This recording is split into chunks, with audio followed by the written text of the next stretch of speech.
Good afternoon, everyone. I'm Rita.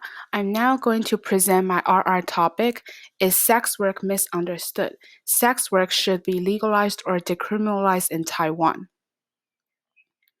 So this is the outline of my presentation. I will go through the introduction first, which I will start by an attention getter.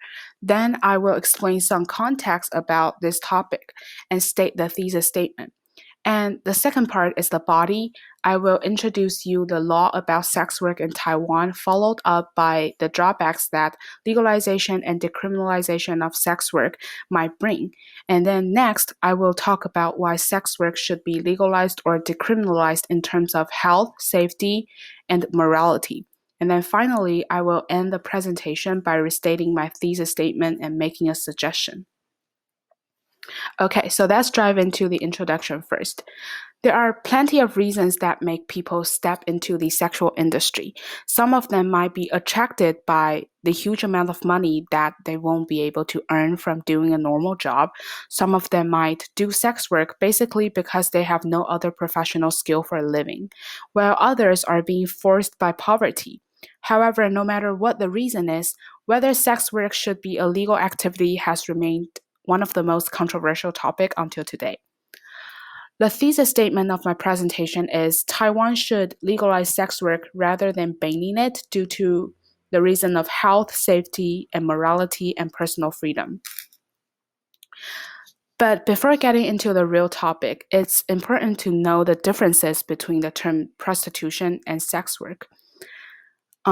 The language that is being used here is considered important because the meaning behind these two terms is not only different but will also affect people's perception and impression towards the industry. According to Kate Lister, the word prostitute originally came from the classical Latin as a verb in 1530 that carries the meaning of sexually dishonoring yourself. Therefore, the term doesn't just indicate selling sexual services as a job. Rather, the deeper and more negative meaning it carries will lead people to think that the world's oldest profession is infamous and dishonorable. And then, furthermore, according to Understanding Sex Work in an Open Society, the term sex worker recognizes that sex work is a work. Prostitution, on the other hand, has the meaning of criminality and immorality. Therefore, sex workers would prefer to be called sex worker rather than prostitutes. Also, sex work contains a broader meaning. Lister suggests that prostitution is a term that is too narrow to explain the variety of sexual industry that includes jobs other than selling sexual services for money. Sex workers, on the other hand, generally refers to people whose work is related to sex. But the kind of sex worker I'm referring here is the kind of job that people will sell sex services or do sexual intercourse in exchange for economic benefits. Next, let's take a look at the three different types of frameworks that are used to regulate sex work. According to Alexandra Lutnick and Deborah Cohen, some countries criminalize sex work, which means that they see the purchase or selling of any kinds of sexual activities as a crime. Sex workers therefore will get punishment for selling sex services. Some countries decriminalize sex work, which means that sex workers are treated equally like any other individual, and the laws that regulate other businesses also regulate sex workers. Still, other countries have legalized sex work. These countries make particular rules for sex workers to follow. Taiwan has criminalized sex work for years, and now let's take a closer look at the law in Taiwan. Jonathan Adams notes that since the 1990s, prostitutes have been punished under the Social Order Maintenance Act. Pimps, middlemen, and traffickers are dealt with under the criminal code, slapped with up to 5 years in jail or 3,300 fines. Johns aren't penalized at all. Johns refer to the so-called sex buyers. However, the law that only penalizing sex workers was later found unconstitutional. Therefore, after the constitutional interpretation was given, the law was changed. Since 2011, both the sex workers and the sex buyers and also the middleman will all be punished of either receiving fine or being taken into custody if the sexual intercourse is taken place outside the legal sex zone, which is also called the red light district set by the government according to the Social Order Maintenance Act. However, until today, the special zones that people are allowed to engage in sex trade don't exist anywhere in Taiwan. Therefore, in other words, sex work in Taiwan still remains to be illegal. There are certain reasons why the majority of the countries are unwilling to legalize sex work. If we look from the perspective of the society, morality is one of the biggest concerns behind the issue. Anne Marie Foistier notes in her article that the underlying reason people disagree with legalizing prostitution is that prostitution is viewed as immoral because it involves women selling their bodies for financial gain. It's certain to say that the mainstream of society doesn't think using one's body to make money or make a living is morally tolerable. Also, the problem of health and safety is another concern.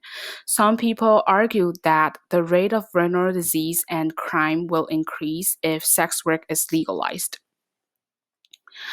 On the other hand, if we stand from the perspective of the sex workers, tax paying is something they do not want to face with.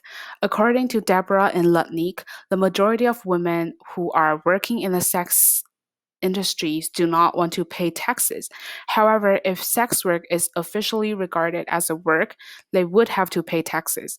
Another thing that sex workers would have to face when sex work is legalized is the lack of freedom. Lutnick and Cohen again state that sex workers will lose the freedom of working in the way they want, but will have to be regulated by the authority once sex work is legalized, which is something that they are not expecting for sure. However, if health, morality, and safety and personal freedom are taken into account, sex work should be either legalized or decriminalized in Taiwan. Legalization or decriminalization of sex work could effectively help ensure sex workers' health and therefore reduce the rate of sexual transmitted disease. The first factor is about the use of condom. According to the San Francisco Public Defender's Office, quote, the possession of condoms may be used as circumstantial evidence of intent to commit prostitution. Therefore, this may lead sex workers to avoid carrying condoms due to the fear that they will be used as evidence in a court of law. It's a common knowledge that sex without condoms could be dangerous because it may cause the risk of getting sexual transmitted disease, which is also called STDs. If sex work isn't seen as a crime, then sex workers wouldn't have to be afraid of carrying condoms. Moreover, regular health checks will be provided if sex work is considered a job officially. In Taiwan, there is a law that says the employers have to provide the employees health check when they're at work, which is the employee's right protected by law. Therefore, we can expect that the Taiwanese government might also set laws that requires sex workers to do regular health checks.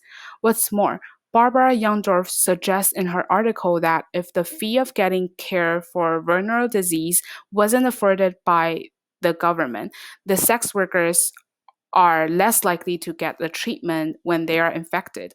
Upon knowing that if the government doesn't set law for requiring sex workers to do regular health check or helping them to afford the fee of getting health care, the rate of getting STD wouldn't decline. Safety is another crucial factor that makes legalization or decriminalization of sex work an immediate priority of the government. First, it effectively helps reducing violence. Sex workers are chronically exposed under the risk of violence due to their working environment. However, according to Sweetman, repressive policy approaches exacerbate the dangers that sex workers are subject to through including measures such as making brothel keeping illegal and discouraging and discouraging engagement with the police. Not only will legalizing prostitution be helpful for reducing violence, but it will also reduce the rape rate. According to Ann Gunderson, the reported rape incidents have decreased during the time when indoor prostitution was legalized due to the fact that the sex workers are able to negotiate the price under the protection of the law. Moral concerns are the core of this debate. Most people don't want sex work to become a legal activity because they think that selling their bodies as sexual items for financial gain is immoral. However, people do have rights and freedom to do things they want as long as they are not hurting anyone. Also, based on the concept of sexual liberation, doing sex work for money should not be banned just because others think it is an unacceptable and infamous job. As for the morality of this issue, we can think it of these ways. People who sell sex for money are not the only group of people who do activities related to sex to earn money. There are other jobs like porn stars, phone sex workers, strippers, and etc. Then why is selling sexual services illegal when there are plenty of other jobs out there that are related to sex? Also, if sex workers are interpreted as people who satisfy the sexual desire of their clients, just like people who sell food are satisfying the appetite of their customers, then if you think in this way, why is selling sexual services immoral? In conclusion, sex work should be legalized or decriminalized in Taiwan if health, safety, and morality and personal liberty are taken into consideration. And the government should really understand the immediate needs of sex workers and come up with laws that most satisfy their needs and protect their rights. And this is my works cited page. Thank you for listening.